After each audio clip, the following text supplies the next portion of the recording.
Welcome to our study of Treasury of Precious Qualities. So as always, kindly generate the intention to apply the teachings here in terms of effectively working towards the nature of this path, which is the Bodhisattva motivation, this great Bodhisattva motivation that caring for all sentient beings wishes to provide all beings for ultimate freedom and enlightenment. So keeping this as our, you could say, driving force, then we'll begin the study. We'll begin with invoking the wisdom of the Omniscient Jigme Lingpa, the source of love and compassion for all beings, who knows all that is noble, emanation of Longchenpa, heir to a treasury of mind thermas, sky-like yogin of the vast expanse of luminosity. Jigme Lingpa, at your feet, we pray. So we're presently looking at the this last stanza in the chapter on suffering, but understood from the point of view of the Four Noble Truths. So we understand how suffering is not something that just comes about like that, but due to causes and conditions, we can put an end to them on the basis of the path. And what really is the core of the path is the insight into the teaching, or rather the Buddha's insight with regards to dependent origination. And this is if we read about the Buddha's enlightenment, we'll see, although the Buddha sat down and the very nature of his enlightenment was the absence of any kind of conceptual position. There was no gimmicks, there was no artificial direction, or there was no, you could say, no interference, no tampering, no tainting of this immediate experience of reality that he had vowed to meet and experience when he sat down under the tree, the Bodhi tree. But it's there that when all confusion fell away, he saw that all appearances, everything that we experience in terms of the phenomenal world, everything that is us, is in fact just a set of causes and conditions. And the Buddha saw these causes and conditions, they imply that everything is workable. We do not have some solid reality the way that we, in our delusion, think there is, but rather we see it's a set of causes and conditions that create appearance, like a magical display. But that teaching, praticca samutpada, dependent arising, this really runs, this insight that Buddha gained on the basis of enlightenment, this runs throughout the entire Buddhist teaching. It's a very, very important point, and that is where we see emptiness. That is the foundation for wisdom, and not seeing dependent arising is the foundation for delusion. So it says here, Jigme Lingpa says, this teaching so profound, dependence of effects on causes, is the very treasure of the truth the conqueror has taught. Yet true and supreme peace transcends the deeds that bring forth high or low existence, white and black phenomena in causal sequence. And when the unborn nature of phenomena is realized, it will manifest. So it's on the basis of understanding how phenomena, being dependently arisen, they are nothing but appearances. They have no actual reality. They haven't been created. There's nothing that can end. And the very nature of our perceptions is just dependent on particular imprints in our consciousness, but a reality as such has never come into appearance. And it's on the basis of that enlightenment is gained. And this is what the Buddha wishes to teach us. Just like Kangyur Rinpoche will give the example of us being in the cinema, where we think that we get caught up in the plot and we think it's all real. And that's where the Buddha nudges us and says, it's a movie. try and look. And that is in fact what the Buddha throughout his entire teaching is just saying, try and look. So here then, commenting on this, Jigme Lingpa then says, the profound principle of cause and effect as manifested in the chain of dependent arising is extremely difficult to fathom for those who are outside the Buddha Dharma. It is the most precious of the teachings of the Buddha and the speaker of truth. It is something to be profoundly treasured. So why is it so difficult for those outside of the Buddha Dharma? That is because unless we have someone nudging us in the cinema and saying it's a movie, yes, in the case of the cinema, perhaps we might say, get a grip. It's just a movie. But we might not have that. And we might actually be continually under the illusion. And this is what the majority of sentient beings, they suffer from, the belief of a solid self and a solid object. And that's why it's so difficult to understand that, in fact, what we have here are unborn, uncreated, empty phenomena that we grasp, mistakenly, delusionally grasp. So that's where we say it's difficult to fathom. But it's not something that nobody could fathom. It's really just that you need somebody there to tell you. So that's where then it really becomes the sort of the heart of the Buddha's teaching. So whether we talk about the sort of various teachings that have to do with the aspects of vipassana, wisdom, prajna paramita, mahamudra, dzogchen, the natural state, dharmakaya, whatever we call it, all of it is the ways of knowing this dependent arising. So then we talk about this fact that in that everything is dependent arising, nothing ever truly comes into existence. So Kangyur Rinpoche, he comments, in their understanding of dependent origination. And he begins by talking about how this is approached, this understanding is approached. And some of you might have been following the Monday and also the Monday programs, particularly in terms of the tenets. And this, of course, is something we continually touch on throughout all the various aspects of the Buddhist teaching, the degrees to which we gradually begin to understand wisdom.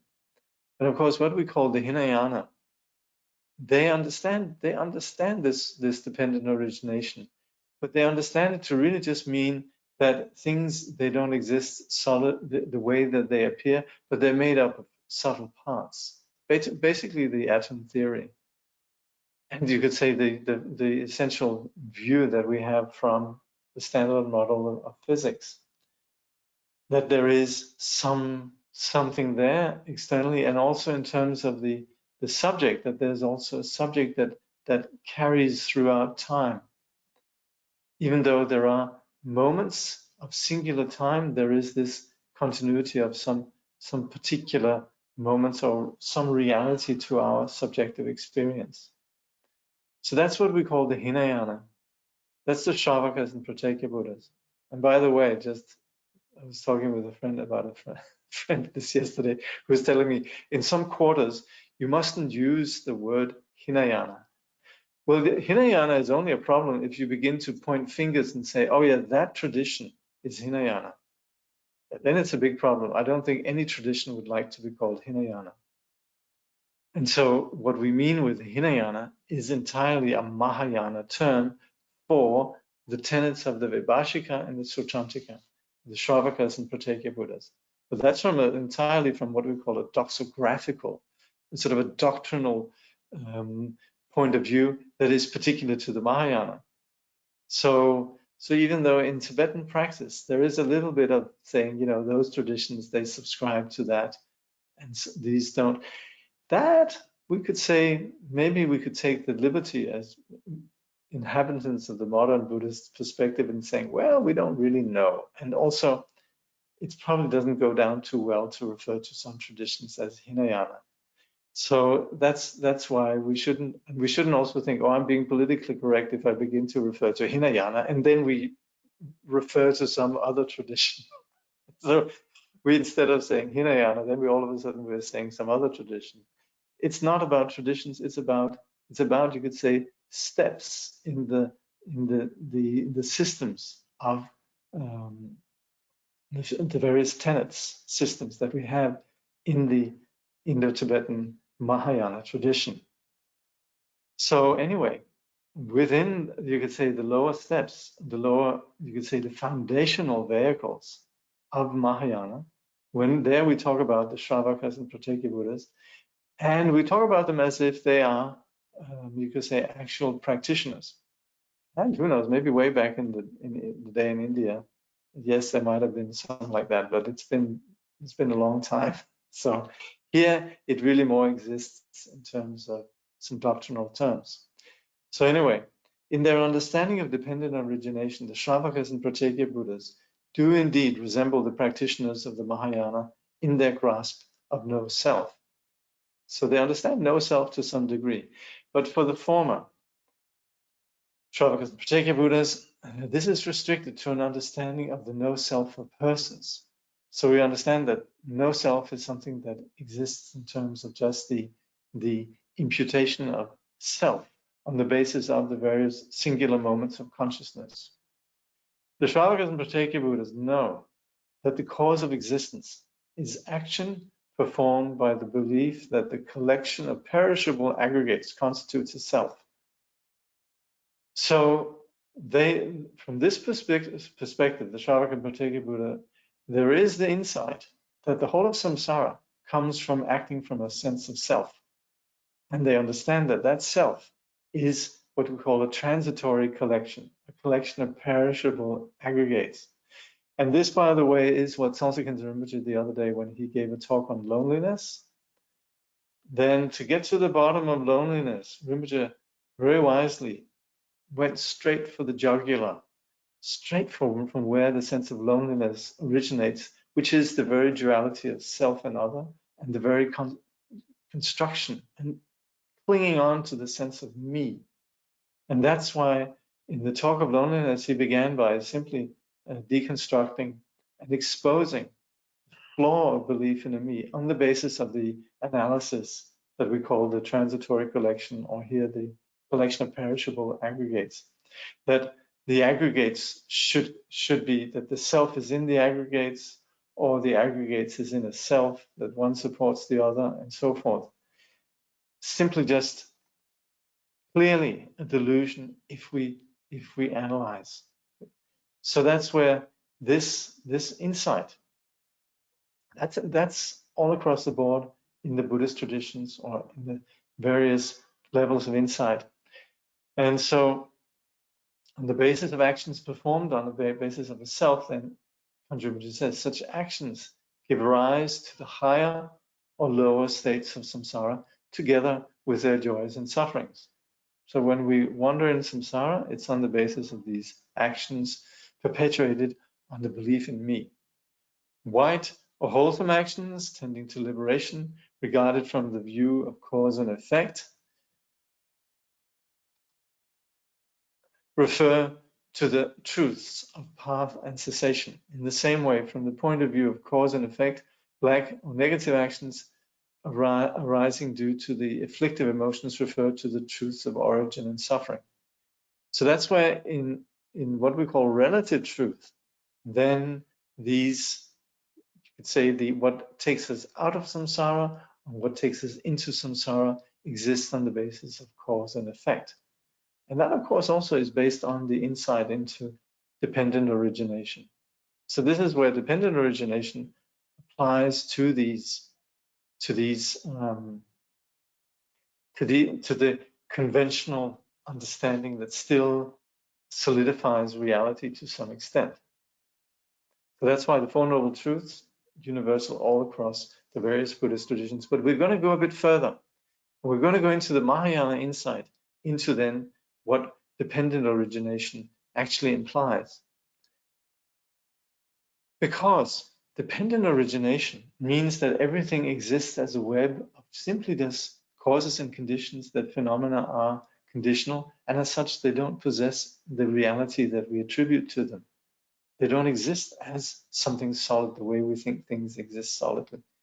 They might take a long time to shift, but they're nevertheless, they never actually have originated as a solid given phenomenon in any way. This is a very important point. And so the footnote here, which is the commentary by Kangyur Rinpoche, goes into some detail around this. Let's see if I can get it to work.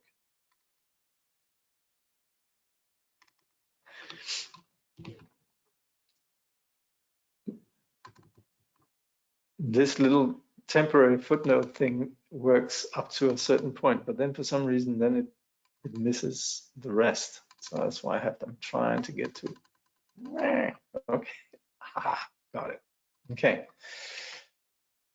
So Kangyur Rinpoche, he says, the Shravakas and Pratyeka Buddhas exhibit strong partiality in adopting the truths of path and cessation and in rejecting the truth of suffering and origin. Makes total sense. That's what we want to do. While engaged in uprooting ignorance, the root of existence, they do not fully realize the nature of dependent arising. It is said in the Kashyapa Paripricha Sutra, the emptiness that they realize is like the hole left by a worm in a mustard seed. So that's why we say we would compare that to the Bodhisattvas and say their realization is vast as the sky. And while the Shravakas and Pratyeka Buddhas, in that there still is a cognitive obscuration at that level, they have an understanding of emptiness, but it's a small understanding. It's exactly that small, like a hole left by a worm, little worm that lives inside a mustard seed, sort of works at it, makes a cavity and a space, but not a very big one. So that's why then we go on to say here, thus, the Hinayana is simply a support for the path of the Mahayana. The ultimate result transcends all discrimination, that is, adoption or rejection, in respect of the karmic law of cause and effect, which itself is itself an imputation of beings of lesser capacity. As long as we're still caught by cause and effect, relative truth, there's not seeing the actual nature of reality. Goes on to see the ultimate result transcends the mind, mental factors, and their objects, all of which characterize such imputation. It is a nirvana that does not abide in either extreme, whether of samsara or the peace of cessation. So the whole concept of samsara and nirvana also is an unborn phenomenon that ultimately has no reality. These are entirely conceptual constructs. The principal goal to be attained is thus the absolute truth, the ultimate nature of phenomena. This result manifests when the self-knowing wisdom directly and fully understands the primordial unbornness of phenomena, phenomena artificially asserted or reified as the four truths and the 12-fold chain of dependent arising. In other words, when it realizes the ultimate nature that lies beyond existence. So of course we relatively, yes, we talk about the Four Noble Truths, we talk about the 12 links of dependent arising, but by their very nature, by them being conditioned, they are empty. Self-knowing wisdom understands this in a manner that transcends the intellect, where all concepts of subject and object subside. In what way are phenomena non-existent? Given that phenomena produced through interdependence have no absolute existence, suffering itself is also without ultimate existence. The Mula Madhyamaka Karika says, how could there be a suffering that does not arise through interdependence? What is impermanent is said to be suffering. Suffering has no inherent existence. So anything that is interdependent necessarily doesn't have any reality, whether it's suffering or the end of suffering. Since an effect does not occur, there is no cause for it. The Mula Madhyamaka Karika also says, if suffering exists inherently, how could it be produced? Anything that exists inherently wouldn't need to be produced. And it is illogical then, Kangyur Rinpoche says, to attribute the possibility of cessation to what inherently exists. Also something that inherently exists wouldn't ever end. Quoting again, cessation of an inherently existent suffering is absurd, since things to be abandoned and their antidote cannot meet, there cannot be a path. It is said, if the past and future instants meet, the indivisible instant must have two parts. If the two parts are simultaneous, it follows that one kalpa and one instant become the same. If time really had a reality in which time, past and future were truly existent, then there would necessarily follow that the past and future would necessarily, they would be linked. And that's where the infinity of the past or the infinity of the future, they would become the same as an instant. So even the Four Truths do not have existence. So of course we normally, again, conventionally operate with the notion of time and space. And within that, we also operate with the notion of the Four Truths. But ultimately, they don't have inherent existence. It is said in the Bhagavatara Sutra, the unborn is the only truth, while Four Truths is the talk of mere children. For those abiding in the essence of enlightenment, not one is found. Why speak of four? So this is again the scope. This is the scope of sublime beings, where the perspective is that, of course, yes, as far as you could say deluded sentient beings go, then yes, Four Truths, of course, is a reality. In fact, this nature itself, for those abiding in the essence of enlightenment, not one is found. There's no grasping at any reference point, one or several. So phenomena arising in interdependence are merely our mistaken perception, nothing more. Their nature is utterly empty. Knowing this, it is a mistake to cling to phenomena, preferring some and rejecting others. So this is understanding the absolute nature then of dependent arising. So hence it says here, having assessed how the Hinayana view cause and effect, that's then an extension of what we've just been discussing then in the footnote. Then it says, but ultimate truth is beyond all discrimination, beyond all adoption and rejection with regard to the phenomena encompassed by the Four Truths. So the Four Truths, the suffering, cause of suffering, the cessation of suffering, and the path that leads out of suffering. It is beyond mind and mental factors, beyond the dichotomy of compounded and uncompounded. It is beyond the extremes of samsaric existence and the serene cessation of nirvana. The absolute truth is the unborn, the ultimate nature of phenomena, forever free from all elaborations of the mind. So when we say this, the absolute truth is the unborn, the ultimate nature of phenomena, forever free from all elaborations of mind. What we're saying here is that reality exists beyond our version of it, our conceptual constructs. It's our delusion that attributes that something is produced, exists for some time, and then ends. The nature of truth is the nature of reality, and that's why we're encouraged to actually investigate.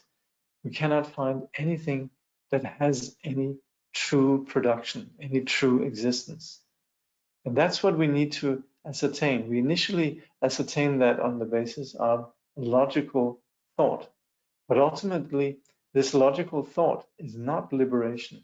It's not enlightenment. It's not ultimate wisdom. It's just that which prevents us from falling into confusion. But that is then the view and the insight that is the foundation for our practice of the path. And when we're not falling into confusion, then the mind gradually relinquishes its confusion, and the natural, unconfused, knowing quality of the mind emerges. And that's why it says here at the end, this unborn nature, it is to be realized only by self-knowing, mind-transcending wisdom. And again, this wisdom is, like Shantideva says, all the various trainings of the paramitas are all for the purpose of realizing this wisdom. So that concludes this present chapter and also this present section of the book. Now we're going to be going to look at the scope of beings of greater capacity. So, let's see if there's some questions here. What is the black and white causes? Black causes is what causes suffering, and white causes is what causes temporarily happiness, but also here it's what referred to as as liberation. But isn't it better to call it Theravada, like they call themselves? Who are you talking about? Do you think the Hinayanists are the Theravadins? That would mean that we in the Mahayana, who haven't been speaking with the Theravadan tradition for what, 1,000 years, that we all of a sudden would claim that their view is invalid. I don't think that would be very helpful for the diplomatic relationships. You know, so that's why we should just refer to that's the thing, to call the Hinayana for Theravada. That's talking about some flawed views and saying those people, because the Theravada is a living tradition, to call them equipped with a flawed view, I don't think they would like that. I think it's better just to let them be. Let the Theravadan tradition, they're probably doing something great. And I think the best is just to, just like we do among the Tibetan traditions, whatever the Sakya, Kagyu, Gelo, Nyingma are doing, there's sometimes some debates. And of course, that is where we talk about doctrinal points. But, we wouldn't want to say the Sakya or the Nyingma are Hinayana, just because we might have some issues with their doctrinal aspects. We stick to just talking about doctrine. But of course, you're right, because there is, and this has to do with the Tibetan practice of talking about what sometimes is known as the yellow monks, Sergi Gelon, that these guys, But I think in some way the modern Buddhists, they can actually avoid this whole discussion. Yeah. Yes. Zona says the foundational vehicle. Exactly, yes. And also Nyushi Kenrinpoche used to say the root vehicle. As Hinayana means small vehicle, it does seem to be a bit put down, even though the smallness can be explained from the Mahayana view. It's still a bit derogatory. Well, it's definitely derogatory because it is an inferior view, and that's why we shouldn't associate living traditions with it. Anyway, I think the point has been made. So, do you know some Shravaka practitioners now? No, and that's the thing. It's really just a theoretical, you could say a doctrinal position. So that's where we should just think, all beings are bodhisattvas, and respect that. But when we're talking about doctrine, it's quite helpful to have this sort of, you say, logical development. Just a comment, but that just hit my brain differently. Rather than causes and conditions just creating the phenomena itself, recognizing that causes and conditions are creating the chosen appearance as well. So both subject and object are entirely unreliable or solid aspect. That feels significantly significant. Well, I'm glad we're doing something significantly significant here. That's good. Okay. Yes, lacking solid aspect. Yeah. Good. Okay. Now,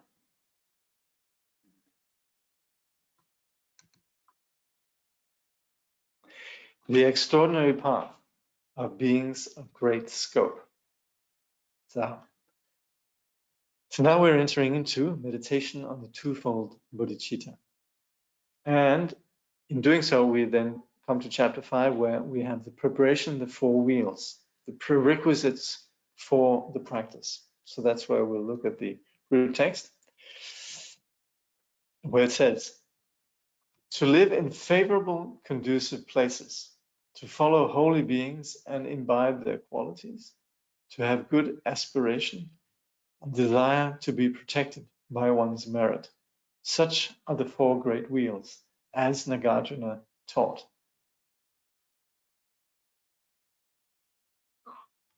So we'll see. This is on a very practical level. And also here, it'll be important that we need to adapt this to our present situation, what is realistic for us. But of course, living in solitude, yes, it's a very helpful thing.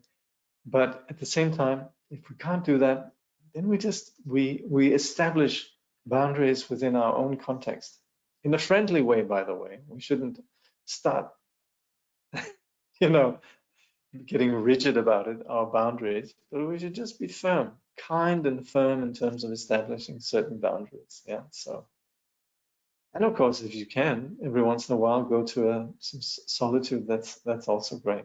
Anyway, okay. So Kangyur Rinpoche says, people who embark upon the path of the Mahayana, the supreme path of beings of great scope leading to omniscience, should try to acquire 4 circumstances. By the way, we have talked about beings of 3 capacities, and we're now coming to the last one, the highest, the supreme path of beings of the great scope.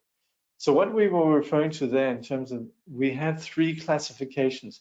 One are the beings who wish to be happy, and in that sense, also for future lives. That's those who aspire to go to a good place, higher rebirth, to go to heaven, and so forth. Then there are those that understand the delusion. That's where, though, they wish then to put an end to delusion altogether and to be free, but just for themselves. And that's what we've covered so far, putting an end to samsara and essentially just wishing nirvana, but for oneself. The superior being, they're then those who wish all beings be established in complete awakening, complete omniscience. So that's where these beings, as their foundation, they should begin, starting where they are. They should live, they should live in solitude in a place that has all the necessary conditions and is in harmony with the Dharma. They should too frequent a teacher who is learned in the Tripitaka and steeped in the practice of the 3 trainings, these being discipline, meditation, and wisdom. By doing this, they will avoid the inferior attitudes of ordinary folk, as well as the wrong behavior that leads to suffering, and they will acquire all the good qualities deriving from the Dharma of transmission and realization. So this is the value of sticking around sublime beings. They should, in addition, 3, nourish an intense wish to practice in accordance with the teaching expounded by their teacher. So that's where there's not just that we follow a teacher, just wanting to be with the teacher, but also wishing to actually apply the teaching to practice in accordance with the teaching of the teacher. And they should 4, zealously adopt the supreme protection afforded by the merit accumulated in their past and present existences. So merit is very important, and this is, in some sense, good karma, but it's the good karma that creates the circumstances for proceeding along the path. So these 4, they are then what is then viewed here as what is going to be indispensable on our journey, in our vehicle, our chariot. The Venerable Nagarjuna refers to these 4 conditions as the 4 wheels. The idea being that just as someone riding in a horse-drawn chariot can cover in a short time a distance that would take many days for a cow or an ox. So there you go. If you're living in the fast lane with your horse-drawn chariot, you just move swifter. And that's where the 4 wheels, they come. They are convenient. So as such then, a bodhisattva taking advantage of these 4 conditions will progress speedily toward omniscience. Nagarjuna refers to them in his Shrulika, the letter to a friend, where he says, your dwelling place benefits the task. You keep company of holy beings with highest aspiration and a store of merit. You have indeed the four wheels all complete.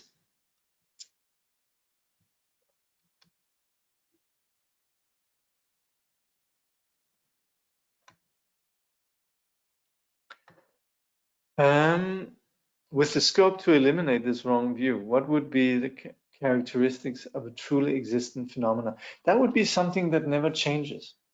Then something, we would essentially say that if things were truly existent, then they would never change. And that is the curious thing, isn't it? We're so naive, actually. We believe in the solidity of things. I mean, for myself, I believe in the solidity of me as an identity in this life. I mean, no, theoretically, I'm impermanent and all of that, but isn't it interesting how we fail to understand the impermanence of things? So that's where, and even more than, of course, the emptiness, the unborn nature of things. And we attribute solidity as if things were solidly there. So that's where we would say, then we have to say, well, if things truly were solid, well, then if they were truly existent, then they would never change. Basically, it would actually mean that nothing would ever move. It would also mean that we would all see the same thing. So, for example, it's true that my late mother was my father's wife. So when I saying mother, then if she was a really truly existent mother, she would be a mother for everybody. Or if she was truly existent wife, she would be wife for everybody. So the true existence refers to this absence of prajna that sees phenomena as solid. We're not that stupid. We in fact have the prajna that enables us to, when my father was talking about his wife, I knew it was my mother. And if somebody says, gosh, I love this particular music that I don't like, then I know that other person is enjoying it. I say, well, I'm glad you like it. I can't say it is bad, So that's where, from different points of view, elections are coming up in various countries right now, right? And what's interesting is the way that we will project, no, this person mustn't win, the situation in France and Australia is a little bit similar in that regard, right? And we'll say, oh no, this person definitely mustn't win because that's bad. But that's different perspectives. Yeah. Of course, we can say some politicians, some persons have greater wisdom. And so, yes, but that's a different matter. We're not saying that we shouldn't be active in relative truth, but we need to understand that this truly existent phenomenon is something that pops up, and it really constitutes our practice of ignorance. It's sort of, how do you say, rears its little evil head, all the time. Luckily, we also have prajna, but we need to be onto this condition, and it operates at a very deep level, and that's where, when we're talking about the path, it's about uprooting this delusion altogether. With the 12 links, there seems to be two parts, that which creates phenomena and then how we react to it. Are there two, or is it all encompassed in one? Well, it's true. There's the way that we understand phenomena as developing on the basis of causes and conditions, and there's also the way through which we can develop wisdom by unraveling these 12 conditions. So we talk about what's called a forward progression and a reverse progression. Is this belief in solidity of things just for the moment that we have a habit applied so that we can survive? Yeah, it's interesting because we sometimes think, oh yeah, the ego is really just the instinct, the survival instinct. But the thing is, we survive in a very poor way. We survive in samsara, we perpetuate samsara. So actually, we need to revise our survival instinct to encompass bodhicitta. Maybe this solidification is necessary in one point. I was just thinking, yeah, it's the solidification is basic to the sort of the idea of, yes, I have to be selfish to survive in this world. But that's also why we suffer. So you can say selfishness is normal, it's part of the survival instinct, but it's also hence normal that there's suffering. So that's why we would say maybe we should break out of this normality that creates suffering. Why is there mention of holy beings? Of holy beings? This is another example of a translator conundrum. It evokes religiosity for me. Yeah, well, we better get used to, we can call it the sacred, etc. We essentially talk about sublime beings. We're going to have this. This is all across the board, but of course, particularly in the Vajrayana, the whole notion of purity, and you could say the wisdom that's uncontaminated. And this abides within all of us. So you could say this nature that is sacred, it's basic to us. This nature that is holy is basic to us. So we could of course you like sublime, okay, that's good. But you see, it's a matter of taste. See, I don't have a big problem with holy, So there we go. Anyway, I think you get it. Semantics. Is Buddha nature MTT? Oh, now that's the discussion of what we call Rangtong and Shentong. So some would say that Buddha nature is emptiness itself. And the others would say, well, it seems that Buddha nature has some qualities, doesn't it? These nature there seem very real. I mean, why attain enlightenment if there aren't qualities associated with it? So the first one that says this nature, we could say the very absence of inherent existence is this emptiness is Buddha nature. That's the Rangtongpas, and those that say the qualities of enlightenment, they are truly existent. We say these are Shentongs. But we have a lot of discussion around that, and that's why we have great masters like Jamgon Mipam Rinpoche, and also others like the Kangyur Rinpoche and many other masters that actually identifies even Rangtong doesn't necessarily fall into the extreme of saying that Buddha nature is empty, but rather we would say the Buddha nature is such that it is indescribable. But there are some discussions, and we would, of course, say the realization of the wisdom of emptiness, it accommodates the understanding of Buddha nature. So we could say, just for the time being, we could put a working thesis here. We could say emptiness is the nature of reality. Buddha nature is the wisdom that realizes it. It's the unobscured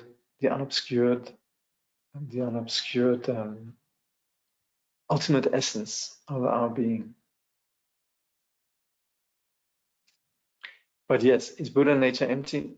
To make this, just to let you know, this is a very big discussion. Yeah, this is a very big discussion. Very interesting discussion, actually, from which we can gain a lot of insight. But we happen to be discussing this in the Thursday night program with around Jakob Leschly, and it's something that comes up a lot. Also on the Monday discussions, we've been touching on this. So solitude. Okay, let's see the value of solitude.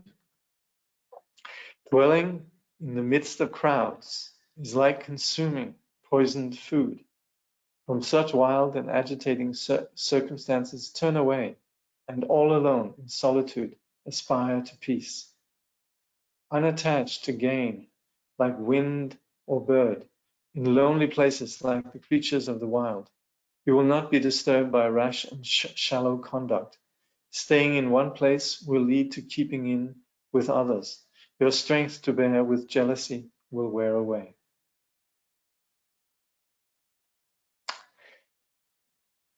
Okay, so there's clearly some benefits to solitude.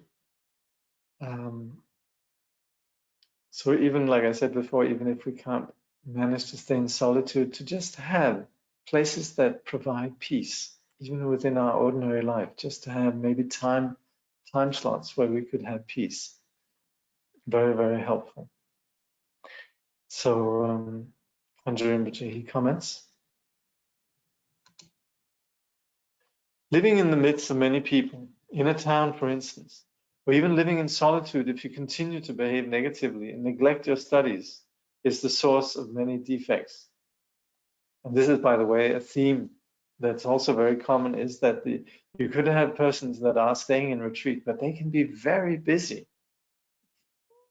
Even in retreat, people can have all sorts of ideas going on. They can be wondering about this, and they can be caught up within their patterns of psychological, you could say, material, you know, just as if they were outside. Or maybe sometimes even more, because all of a sudden they're sitting there and they begin to regurgitate all these thoughts. So that's where, unless you properly know meditation, to go to solitude is not that helpful. So that's where, yes, it's helpful to live in solitude, but there definitely has to be an application of studies and of meditation. So, but anyway, we are talking about then these kind of busy places.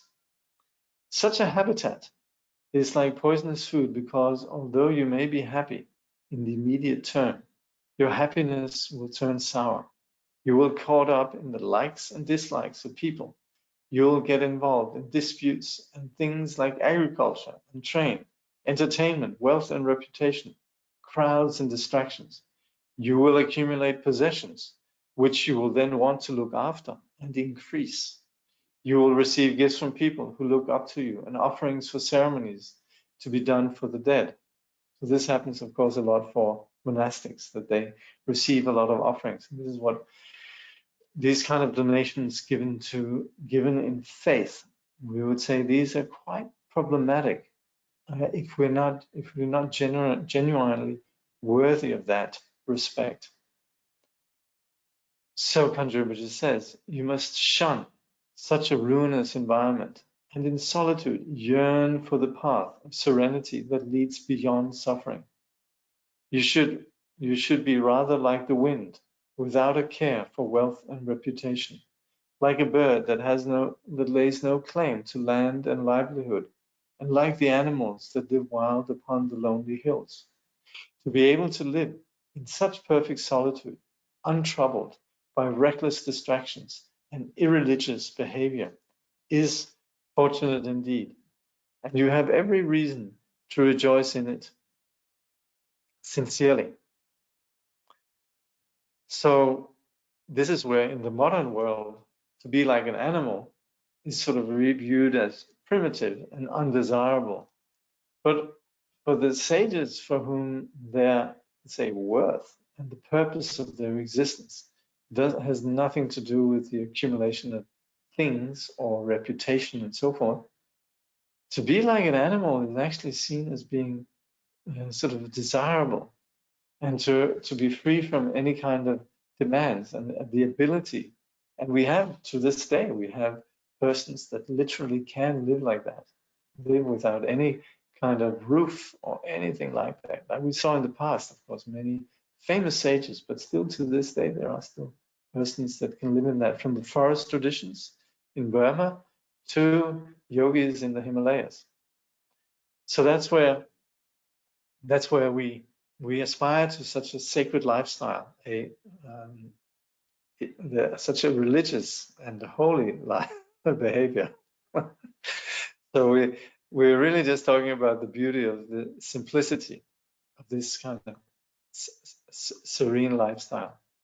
If, on the other hand, you base yourself in one place, a village, for example, or even a monastery, and stay there all the time, you will inevitably fall in with people and build up commitments to friends and to family and friends. So, a monastery, it's what we call gompa. A gompa. Gompa means something. It's a place that's away from civilization. So it's an institution, but it's an institution dedicated to the path. But the thing is, it being a community, it's also very well known, just like with retreatants that can become busy, then similarly also within the monasteries, the gompas, then people can become busy. And so that's why so often we, again, within, you could say, the community of practitioners, then it's very often seen as something that also that needs to be, something that needs to be left behind. So you very often have great lamas, that even great lamas who have responsibilities, they might at one point just say, I'm tired of the samsara of the monastery, and they will then, like animals, run to the hills and practice out there. So here Kangyur Rinpoche says, if you are well known and influential, you will become the object of jealousy. And though you may be able to put up with it for a time, it will eventually wear away your patience and resolve. So that's even if you are a sublime, holy, responsible, you would say, leader within the monastic or within a spiritual community, that in itself also could become a trap. Okay.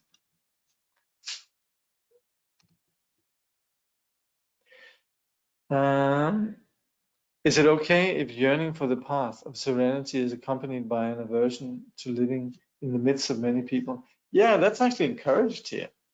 But we should, of course, understand that we're more looking at our own habit that gets distracted by many people. The problem is not the people.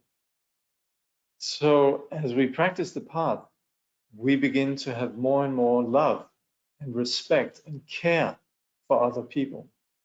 So that's why you could say the hallmark of a practitioner is their deep respect and their joy in other people.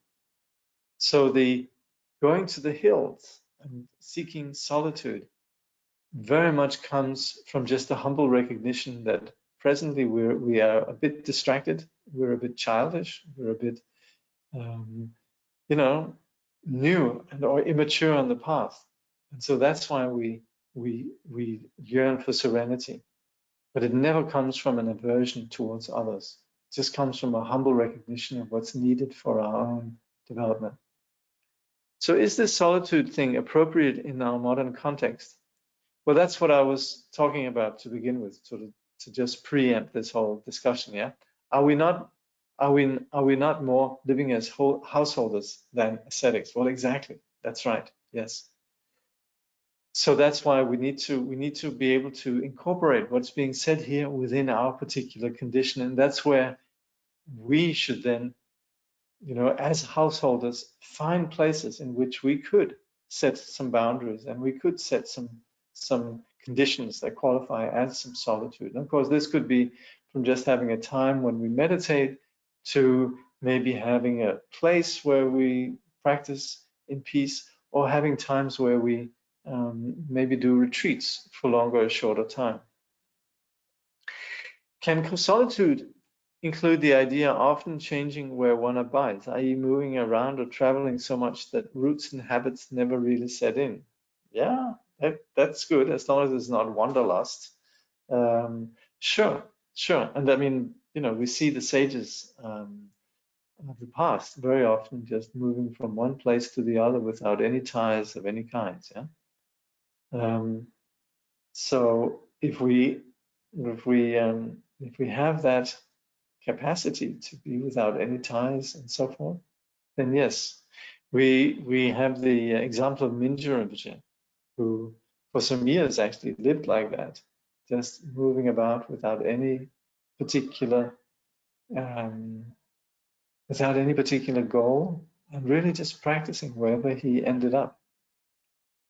And I think this is documented in a book called In Love with the World, or Love of the World, and also there was a movie that was called Adoko that documented his journey, called I think it was called Wandering but Not Lost, or something like that. But yes. Okay. I think we'll just finish here today. And next time we'll begin with verse 4. Okay.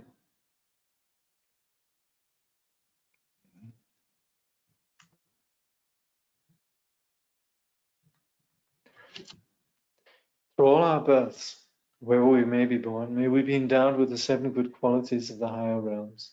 As soon as we are born, may we meet with the Dharma and have the freedom to practice it properly. At that time, may we please the holy gurus and practice the Dharma throughout the day and night. Realizing the Dharma and accomplishing its essential meaning, may we cross the ocean of existence in that life. Thoroughly teaching the holy Dharma in this world, may we never tire of accomplishing the benefit of others. By this vast benefit of others, without partiality or bias, may all attain Buddhahood together. Thank you very much.